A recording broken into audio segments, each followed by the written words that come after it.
저는 마르쿠스 김입니다. 독일 베를린의 노동자 거주지에서 태어났죠. 제 이름만 들어도 알 수 있듯이 저는 한국계 혼혈아였습니다. 어린 시절 제게 한국인이라는 정체성은 숨겨야 할 비밀이었어요. 학교에서 아이들은 제 눈 모양을 보고 손가락으로 눈꼬리를 위로 당기며 놀렸습니다. 야, 중국인 하고 소리치거나 니아오 하며 웃었죠. 전 그때마다 얼굴이 빨갛게 달아올랐어요. 가장 기억에 남는 건 초등학교 3학년 때였습니다. 어머니가 싸주신 김밥 도시락을 들고 갔었는데 아이들이 제 도시락을 보고 이상한 냄새 난다며 코를 막았어요. 이게 뭐야? 생선 비린내 나는데? 한 아이가 큰 소리로 말했고 다른 아이들도 웃기 시작했습니다. 그날 전 도시락을 쓰레기통에 버렸어요. 집에 가서 어머니께 앞으로는 독일 샌드위치만 싸달라고 말했습니다. 어머니의 서운한 표정을 지금도 잊을 수 없어요. 아버지는 한국 분이셨지만 한국 이야기를 거의 하지 않으셨습니다. 과묵한 성격이셨죠. 가끔 제가 아빠는 왜 한국에서 왔어요? 라고 물으면 그냥 일 때문에 라고만 답하셨어요. 더 자세한 이야기는 들을 수 없었습니다. 집에서도 한국어는 금기였어요. 아버지가 한국 친구와 전화할 때 나오는 한국어 소리만 들어도 전방으로 도망쳤습니다. 그 언어가 제게는 부끄러움의 상징이었거든요. 중학교에 올라가서도 상황은 크게 달라지지 않았어요. 반 친구들은 여전히 제 외모 때문에 놀렸고 전 점점 더 움츠러들게 되었습니다. 거울을 볼 때마다 왜 나는 이렇게 생겼을까 하는 생각이 들었어요. 그런 제가 아시아에 관심을 갖게 된 건 고등학교 2학년 때였습니다.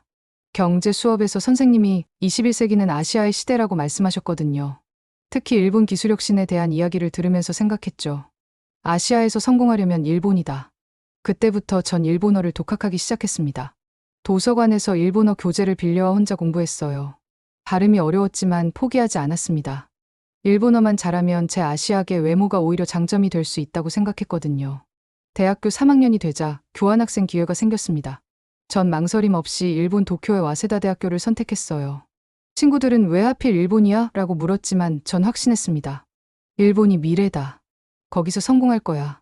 교환학생 신청서를 작성하면서도 한국계라는 사실은 최대한 숨겼어요. 지원 동기에도 첨단 기술의 중심지인 일본에서 혁신을 배우고 싶다고만 썼습니다. 한국과 관련된 내용은 한 줄도 넣지 않았죠. 출발 전날 밤, 아버지가 제 방에 들어오셨어요. 마르쿠스야, 일본 가서 좋은 경험 많이 해라. 그리고 잠시 망설이시더니 혹시 한국 사람들도 만나게 되면 너무 피하지는 마라. 전 그때 왜 굳이 한국 사람을 만나야 해요? 라고 대답했습니다. 아버지는 더 이상 말씀하지 않으셨어요. 비행기 안에서 전 일본어 회화책을 계속 읽었습니다. 완벽한 일본어로 현지인들과 소통하는 모습을 상상했어요. 드디어 제 아시아계 정체성을 당당하게 활용할 때가 온 것 같았습니다. 하지만 한국인이라는 정체성만은 여전히 짐이었어요.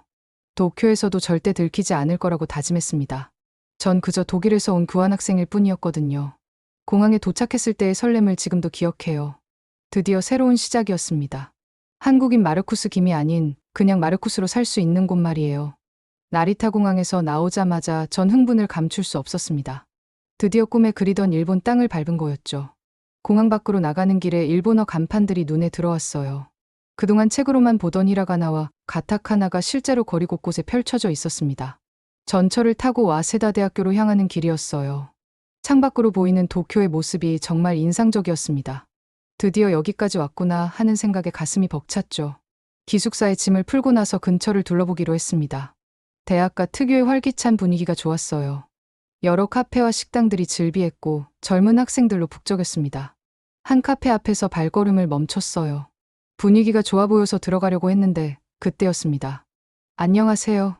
갑자기 들려온 그 소리에 전 몸이 굳었어요. 분명히 한국어였습니다.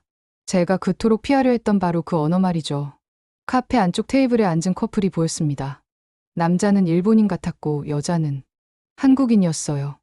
여자가 남자에게 한국어로 뭔가를 설명하고 있었습니다. 이거 정말 맛있어요. 한국에서는 이런 걸 호떡이라고 불러요. 남자가 어설픈 한국어로 대답했어요.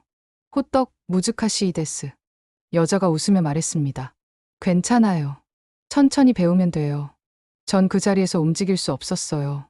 심장이 빠르게 뛰기 시작했습니다. 어린 시절 학교에서 들었던 조롱의 기억들이 되살아났죠. 그런데 이상했어요. 여기서는 아무도 그 한국인 여자를 이상하게 보지 않았습니다. 카페 안으로 들어갈 용기가 나지 않아서 그냥 지나쳤어요. 하지만 머릿속에서는 계속 그 한국어 대화가 맴돌았습니다. 길을 걷다가 또 다른 충격을 받았습니다. 한 상점 앞에서 일본인 아주머니가 한국 드라마 OST를 크게 틀어놓고 있었거든요. 멜로디가 너무 익숙했어요. 독일에서도 케이블 TV로 몇 번 본 적이 있는 드라마였습니다. 이 노래 좋아하세요? 아주머니가 일본어로 물어보셨어요. 전 당황해서 하이 이이데스네라고 일본어로 대답했습니다. 한국 음악은 정말 스테키 데스네. 우리 딸이 매일 들어서 저도 좋아하게 되었어요. 아주머니의 얼굴에 미소가 가득했습니다. 그때 제 마음속에서 뭔가가 흔들렸어요. 한국 음악을 좋아한다고 말하는 일본 아주머니의 모습이 너무 자연스러웠거든요. 독일에서는 상상할 수 없는 일이었습니다. 저녁 식사를 위해 택시를 탔는데 기사 아저씨가 라디오를 켜두셨어요. 또 한국 노래가 나왔습니다. 이번에는 아이돌 그룹의 댄스 음악이었죠. 기사님, 한국 음악 자주 들으세요? 전 호기심을 참지 못하고 물어봤어요. 기사 아저씨가 백미러로 저를 보며 웃었습니다. 우리 딸이 케이팝을 너무 좋아해서 말이에요. 처음에는 시끄럽다고 생각했는데 듣다 보니 중독성이 있어요. 잠시 신호등에서 멈췄을 때 아저씨가 계속 말씀하셨어요. 딸이 한국어도 배우고 있어요. 한국 가수들 덕분에 공부도 열심히 하게 되었고 꿈도 생겼다고 하네요. 정말 신기한 일이죠. 전 할 말을 잃었습니다. 한국 가수 음악이 딸의 삶을 바뀌셨다는 그 말이 계속 머릿속에 맴돌았어요. 기숙사로 돌아가는 길에 또 다른 놀라운 광경을 목격했습니다. 대학 앞 광장에서 일본 학생들이 한국 아이돌 댄스를 연습하고 있었거든요.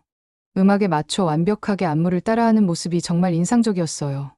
와, 정말 잘하네. 전 무의식 중에 한국어로 중얼거렸습니다. 그리고 깜짝 놀랐어요. 제가 한국어를 썼다는 사실에 말이죠. 방에 돌아와서 침대에 누웠는데 잠이 오지 않았습니다. 하루 종일 겪은 일들이 너무 충격적이었거든요. 제가 그토록 숨기려 했던 한국이라는 나라가 여기 도쿄에서는 당당히, 아니 오히려 사랑받고 있었습니다.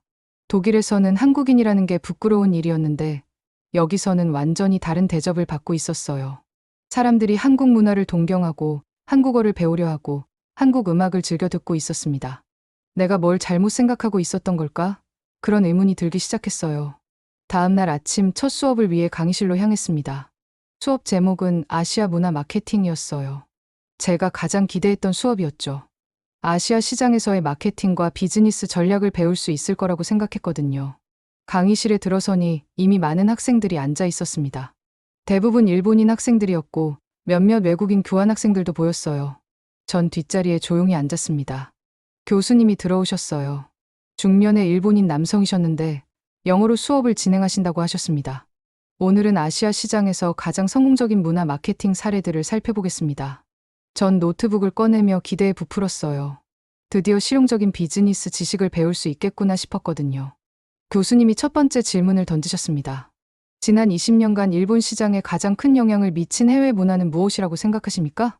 전 당연히 미국이나 유럽이라는 답이 나올 거라고 예상했어요. 그런데 놀랍게도 학생들 대부분이 손을 들고 같은 답을 외쳤습니다. 한국입니다. 전 귀를 의심했어요.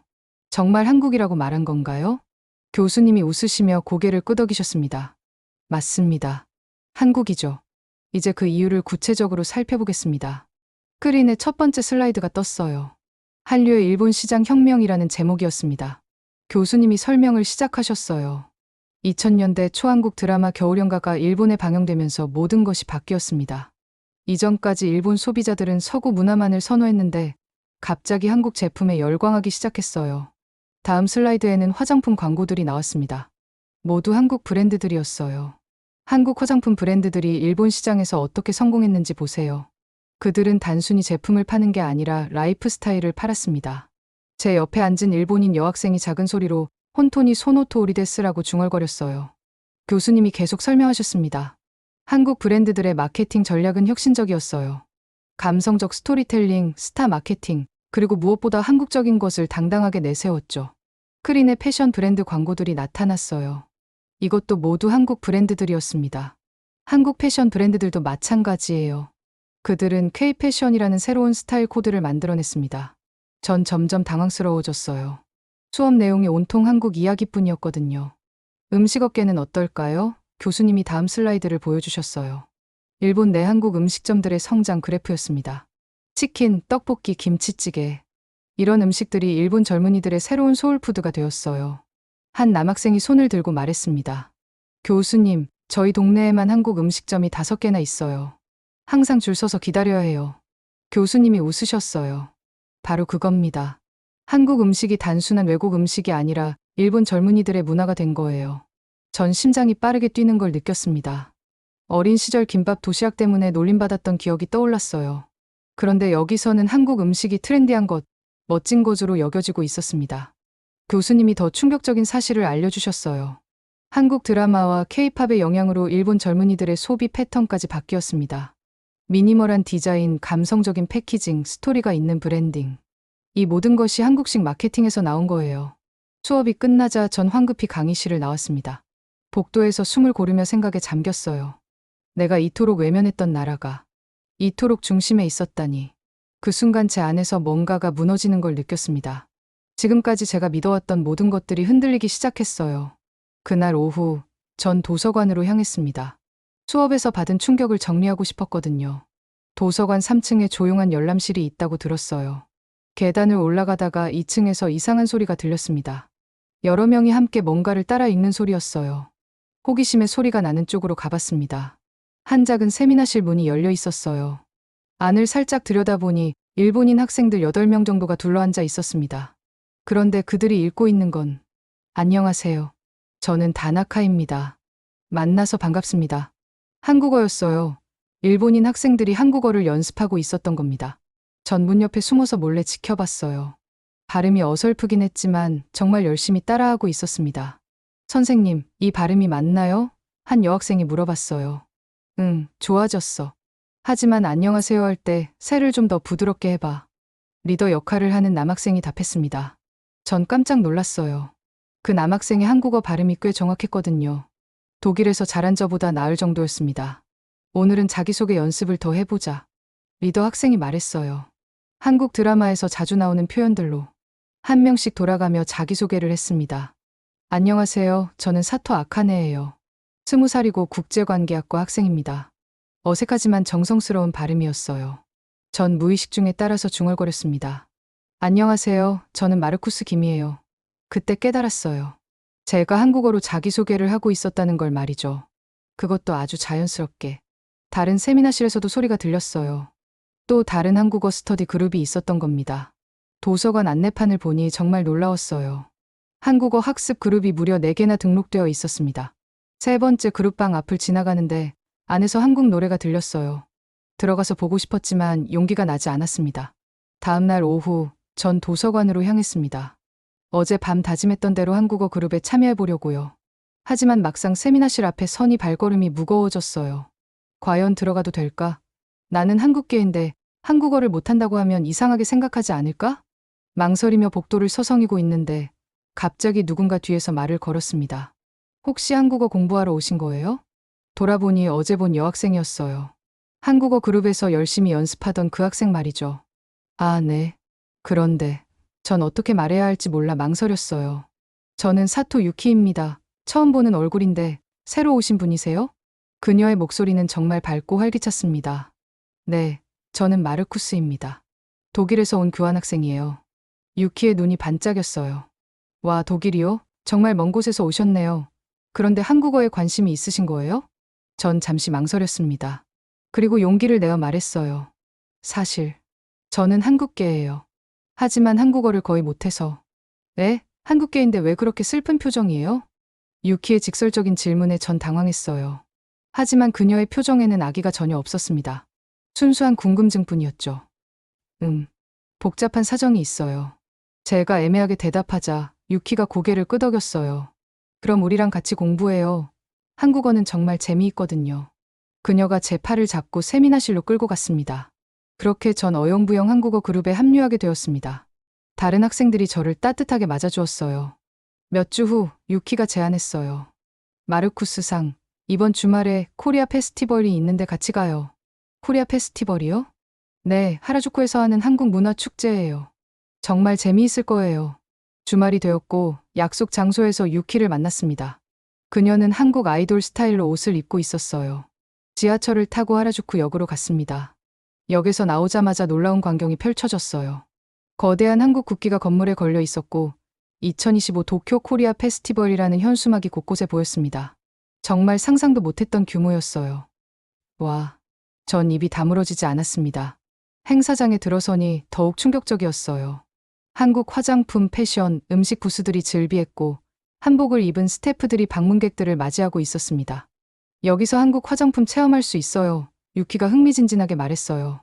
한 부스에서는 한복 체험을 하고 있었습니다. 일본인들이 한복을 입고 사진을 찍고 있었어요. 모두들 정말 즐거워 보였습니다. 2층으로 올라가니 한식 체험 코너가 있었어요. 김치 만들기, 불고기 구워보기, 떡볶이 시식 등등. 정말 다양한 프로그램이 진행되고 있었습니다. 마르쿠스상, 저 김치 만들기 해봐요. 유키가 제 손을 잡고 끌고 갔어요. 김치 만들기 부스에는 한국인 요리사가 있었습니다. 그분이 일본어로 설명하시는 걸 들으니 신기했어요. 김치는 한국인의 소울푸드입니다. 발효 음식으로 건강에도 정말 좋아요. 옆에서 김치를 만들던 일본인 아주머니가 말씀하셨어요. 우리 딸이 한국 드라마 보고 김치를 너무 먹고 싶어 해서 배우러 왔어요. 전 그 말을 들으며 어린 시절을 떠올렸습니다. 어머니가 만들어주시던 김치찌개 냄새, 그때는 부끄러워했었는데 말이에요. 3층에서는 K-팝 댄스 경연대회가 열리고 있었습니다. 일본 젊은이들이 한국 아이돌 안무를 완벽하게 소화하고 있었어요. 정말 잘한다. 전 감탄했습니다. 유키가 제 어깨를 툭 쳤어요. 마르쿠스 상도 춤 배워봐요. 아니에요, 전 춤은. 한국 사람인데 K-팝 댄스 못하면 안 되죠. 그녀가 장난스럽게 말했어요. 4층에서는 한국 패션 런웨이가 진행되고 있었습니다. 모델들이 한국 브랜드 옷을 입고 워킹하고 있었어요. 관객들의 박수와 환호성이 대단했습니다. 전 하루 종일 그 현장을 돌아다니며 충격에 빠져 있었어요. 이 모든 것이 제가 그토록 부끄러워했던 한국 문화였다니요. 저녁 시간이 되자 유키가 말했어요. 마르쿠스상, 오늘 어땠어요? 전 한참 생각하다가 대답했어요. 정말 놀라웠어요. 이런 걸 보니까. 뭐가요? 제가 한국인이라는 게 나쁘지만은 않다는 생각이 들어요. 유키가 환하게 웃었습니다. 당연하죠. 한국 문화는 정말 멋있어요. 마르쿠스상이 한국계라는 게 부러워요. 한 달이 흘렀고 드디어 인턴십을 시작할 때가 되었습니다. 제가 지원한 곳은 도쿄의 유명한 광고 에이전시인 크리에이트 재팬이었어요. 아시아 마케팅 전문으로 유명한 회사였죠. 첫 출근 날, 전 정장을 차려입고 회사로 향했습니다. 30층에 위치한 사무실에서 내려다본 도쿄 전경이 정말 장관이었어요. 마르쿠스상, 안녕하세요. 저는 다나카 부장입니다. 쟤를 담당할 부장님이 인사해 주셨어요. 40대 중반의 차분한 분이셨습니다. 앞으로 3개월 동안 우리 아시아 마케팅팀에서 인턴으로 일하게 될 거예요. 독일에서 왔다고 들었는데 유럽 관점에서 아시아 시장을 바라보는 시각을 기대하고 있어요. 팀원들을 소개받았습니다. 모두 20대 후반에서 30대 초반의 젊은 직원들이었어요. 이들은 일본 내 다양한 브랜드의 마케팅 전략을 수립하는 일을 했습니다. 마르쿠스상, 첫 주에는 우리가 어떤 일을 하는지 파악해 보세요. 여기 지난달 프로젝트 보고서들이 있어요. 야마다라는 선배가 두꺼운 파일을 건네주었습니다. 전 열심히 보고서들을 읽기 시작했어요. 대부분 일본 소비자들의 구매 패턴과 브랜드 선호도에 관한 내용이었습니다. 그런데 이상한 점을 발견했어요. 거의 모든 보고서에서 한국 브랜드가 벤치마킹 대상으로 언급되고 있었거든요. 화장품 시장에서 한국 브랜드 전략 분석, 패션업계 한국식 마케팅 성공 사례, 식품업계에서 배우는 한국의 감성 마케팅. 제목만 봐도 한국 이야기 투성이었어요. 점심시간에 야마다 선배에게 물어봤습니다. 선배님, 왜 한국 브랜드 연구를 이렇게 많이 하나요? 야마다가 웃으며 대답했어요. 요즘 우리 회사는 서구보다 한국을 더 벤치마킹해요. 실전에서 통하거든요. 실전에서 통한다는 게? 한국식 마케팅 전략을 적용한 일본 브랜드들이 실제로 매출이 늘어나는 거예요. 데이터로 증명되고 있어요. 오후에 다나카 부장님이 저를 불러서 말씀하셨어요. 마르쿠스상, 특별한 프로젝트를 하나 맡아보세요. 신입 인턴에게는 보통 안 주는 건데 당신이라면 흥미로워할 것 같아서요. 어떤 프로젝트인가요? 한국의 소비심리 분석 프로젝트예요. 우리 회사 최고 기밀사항 중 하나죠. 부장님이 건네준 파일에는 극비라는 빨간 도장이 찍혀 있었어요. 제목을 보고 깜짝 놀랐습니다. 한국의 소비심리 분석과 일본 적용 방안 2025년 전략 보고서. 사무실 한쪽 조용한 공간에 앉아서 보고서를 펼쳤습니다. 첫 페이지부터 충격이었어요. 한국 소비자들은 세계에서 가장 까다로운 소비자 집단 중 하나다. 하지만 그들의 마음을 사로잡으면 가장 충성도 높은 고객이 된다. 보고서는 한국 소비자들의 특징을 세밀하게 분석하고 있었습니다. 한국 소비자들의 첫 번째 특징 스토리텔링에 민감하다. 단순한 제품이 아니라 그 제품에 담긴 이야기를 구매한다. 구체적인 사례들이 나와 있었어요. 한국에서 성공한 브랜드들이 어떻게 감성적인 스토리를 만들어냈는지 상세히 설명되어 있었습니다. 두 번째 특징 미니멀리즘을 추구한다. 화려함보다는 절제된 아름다움을 선호한다. 이 부분을 읽으며 생각났어요. 어렸을 때 우리 집이 다른 독일 가정들보다 심플했던 건 말이죠. 아버지의 취향이었는데 지금 생각해보니 한국적인 감성이었던 것 같아요. 계속 읽어나가니 더욱 놀라운 내용들이 나왔어요. 한국식 소비 문화는 단순히 한국에만 적용되는 것이 아니다. 아시아 전체, 특히 일본 시장에서도 통용되는 보편적 가치를 담고 있다. 전 보고서를 읽으며 소름이 돋았어요. 제가 평생 부끄러워했던 한국적인 것들이 여기서는 연구 대상이었고 성공의 비결로 여겨지고 있었거든요. 인턴십을 시작한 지 2달이 지났을 때였습니다. 그동안 쌓인 마음속 이야기들을 더 이상 혼자 간직할 수 없었어요. 아버지와 진솔한 대화를 나누고 싶어졌습니다. 도쿄의 밤이 깊어질 무렵 전 용기를 내어 아버지께 국제전화를 걸었어요. 시차를 계산해보니 베를린은 오후 시간이었습니다. 여보세요, 마르쿠스야? 아버지의 목소리가 들렸어요. 평소보다 반가워 들렸습니다. 네, 아빠. 안녕하세요. 전 한국어로 인사했어요. 아버지가 잠시 놀라시는 것 같았습니다. 한국말로 인사하네. 일본에서 뭔 일이 있었나? 전 깊게 숨을 들이쉬고 말하기 시작했어요. 아빠, 제가 여기서 정말 많은 걸 배웠어요. 특히 한국에 대해서요. 아버지는 조용히 들으셨습니다. 아빠, 저 한국을 부끄러워했던 게 정말 미안해요. 제 목소리가 떨렸어요. 여기 와서 알았어요. 한국이 얼마나 대단한 나라인지 말이에요. 아버지가 한참 침묵하시더니 물어보셨어요. 무슨 일이 있었는지 얘기해봐라. 전 지난 2달간의 경험을 차근차근 들려드렸습니다. 첫날 카페에서 들었던 한국어부터 시작해서 대학 수업에서의 충격 한국어 스터디 그룹, 코리아 페스티벌, 그리고 회사에서 본 비밀 보고서까지. 회사 사람들이 그러는데 한국 마케팅 전략이 세계 최고 수준이래요.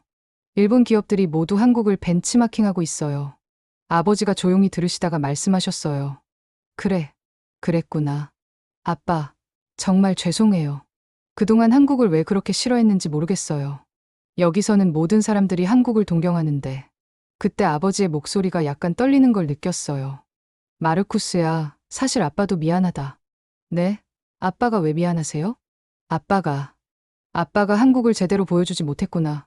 전 아버지의 목소리에서 뭔가 다른 감정을 느꼈어요. 후회 같은 것이었습니다. 아버지가 계속 말씀하셨어요. 사실은 아빠도 한국이 그리웠어. 하지만 독일에서 살면서 적응하느라 한국 얘기를 꺼내면 너와 엄마가 힘들어할까봐. 아빠 고향이 부산이었는데 바다가 정말 아름다웠어. 그리고 할머니가 만들어주시던 김치찌개 맛을 지금도 기억나는구나. 아버지의 목소리에 그리움이 묻어났어요. 전 처음 들어보는 아버지의 이야기였습니다. 왜 한국을 떠나신 거예요? 젊었을 때는 세상이 넓다고 생각했어. 다른 나라에 가서 성공하면 더 멋진 인생이 될 거라고 믿었지. 하지만 아버지가 잠시 말을 멈추셨어요. 하지만 나이가 들수록 깨달았어. 고향이 얼마나 소중한 건지 말이야. 전 가슴이 먹먹해졌어요. 아버지도 저처럼 정체성에 대한 고민이 있으셨던 거였어요. 그날 밤 우리는 2시간 넘게 통화했습니다. 아버지는 어린 시절 부산에서의 추억들을 들려주셨어요. 바다에서 친구들과 놀던 이야기, 할머니의 손맛, 동네 축제 등등. 전 그 이야기들을 들으며 처음으로 한국에 대한 따뜻한 감정을 느꼈어요. 아빠, 언젠가 같이 한국에 가봐요. 그래, 꼭 가자. 아빠 고향도 보여주고 싶고. 통화를 끝내고 나서 전 한참 동안 창밖을 바라봤어요. 도쿄의 야경이 평소보다 더 아름다워 보였습니다. 도쿄에서의 마지막 날이 다가왔습니다. 3개월이라는 시간이 이렇게 빨리 지나갈 줄 몰랐어요. 이제 내일이면 독일로 돌아가야 했습니다. 짐을 정리하면서 지난 시간들을 되돌아봤어요. 처음 도쿄에 왔을 때와 지금의 제가 완전히 다른 사람이 된 것 같았습니다. 그날 오후 한국어 스터디 그룹 친구들과 마지막 만남을 가졌어요. 사토 유키와 다른 멤버들이 모두 나와줬습니다. 마르쿠스상 정말 아쉬워요. 유키가 아쉬운 표정으로 말했어요. 저도요. 여러분 덕분에 정말 많이 배웠어요. 다음 날 아침 공항으로 가는 전철 안에서 도쿄 거리를 마지막으로 바라봤습니다. 처음 왔을 때는 그냥 큰 도시였는데 이제는 제 인생을 바꿔준 특별한 곳이 되었어요. 기내에서 전 앞으로의 계획을 정리해봤습니다. 먼저 독일에 도착하면 아버지와 약속했던 김치볶음밥을 만들어 볼 거예요. 그리고 한국어 학원에 등록할 예정이었습니다. 가장 중요한 건 졸업 논문이었어요. 원래는 일본 시장 진출 전략으로 쓸 생각이었는데 이제는 주제를 바꾸기로 했습니다. 한일 문화 마케팅 전략 비교 연구로 말이죠. 베를린 공항에 도착했을 때 아버지가 마중 나와 계셨어요. 오랜만에 보는 아버지의 얼굴이 전보다 밝아 보였습니다. 마르쿠스야, 잘 왔다. 아버지가 한국어로 인사하셨어요. 전 자연스럽게 한국어로 대답했어요. 네, 아빠. 잘 다녀왔습니다. 집으로 가는 차 안에서 아버지가 말씀하셨어요. 한국어 발음이 많이 좋아졌네. 3개월 동안 열심히 배웠거든요. 그래? 그럼 오늘 저녁에 같이 김치볶음밥 만들어 볼까? 전 기대에 부풀어 대답했어요. 네, 정말 기대돼요. 집에 도착해서 짐을 풀고 저녁 준비를 시작했습니다. 아버지가 김치와 재료들을 준비하시는 동안 전 도쿄에서 찍은 사진들을 보여드렸어요. 드디어 김치볶음밥을 만들 시간이었습니다. 아버지가 할머니에게 배웠다는 레시피로 차근차근 알려주셨어요. 완성된 김치볶음밥을 맛봤을 때 전 깊이 감동했어요. 도쿄에서 먹었던 한국 음식보다 훨씬 따뜻한 맛이었거든요. 그날 밤 우리는 김치볶음밥을 먹으며 한국에 대한 이야기를 나눴습니다. 아버지의 어린 시절 이야기, 제가 도쿄에서 경험한 일들. 32년 만에 처음으로 부자가 함께 한국을 이야기하는 시간이었어요. 몇 달 후, 전 드디어 특별한 프로젝트를 시작했습니다. 베를린 시내의 작은 카페를 열기로 한 거예요. 이름은 K컬처 카페 베를린이었습니다. 한국 문화를 소개하는 카페였어요. 한국 음료와 간단한 한식을 파는 것뿐만 아니라 한국어 수업도 열고 K-팝 음악도 틀고 한국 문화에 관심 있는 사람들이 모일 수 있는 공간을 만들고 싶었거든요. 오픈 첫날 정말 많은 사람들이 와줬어요. 한국 문화에 관심 있는 독일 젊은이들, 한국어를 배우고 싶어하는 사람들, 그리고 K-팝을 좋아하는 팬들까지. 첫 손님이 들어왔을 때 전 자신 있게 인사했습니다. 안녕하세요. K컬처 카페 베를린에 오신 걸 환영합니다. 그 순간 정말 뿌듯했어요. 제가 그토록 부끄러워했던 한국 정체성으로 사업을 시작한 거였거든요. 카페 한쪽 벽에는 제가 도쿄에서 찍은 사진들을 걸어놨어요. 코리아 페스티벌 사진, 한국어 스터디 그룹 친구들과의 사진, 그리고 제가 한복을 입고 찍은 사진까지. 어느 날 저녁 카페 문을 닫고 정리를 하는데 아버지가 오셨어요. 마르쿠스야, 정말 자랑스럽다. 왜요? 내가 한국을 이렇게 당당하게 자랑하는 모습을 보니까 아빠도 덩달아 뿌듯해. 전 아버지를 바라보며 말했어요. 아빠, 저 이제 정말 한국인이에요. 자랑스러운 한국인 말이에요. 카페 간판을 올려다보며 생각했습니다. 여긴 유럽이고 나는 한국계 독일인입니다. 이제 자랑스럽게 말할 수 있어요. 그날 밤 전 도쿄 친구들에게 메시지를 보냈어요. 유키야, 모두들. 나 독일의 한국 문화 카페 열었어. 너희들이 한국을 사랑하는 만큼 나도 이제 한국을 사랑해. 곧바로 답장들이 왔습니다. 마르쿠스상 스고이, 정말 자랑스러워요. 마르쿠스 축하해. 언젠가 독일에 가면 꼭 들를게. 창밖으로 베를린의 야경이 보였어요. 제가 태어나고 자란 이 도시에서 이제는 당당하게 한국인 마르쿠스 김으로 살아갈 수 있게 되었습니다. 32년 만에 찾은 진정한 제 모습이었어요.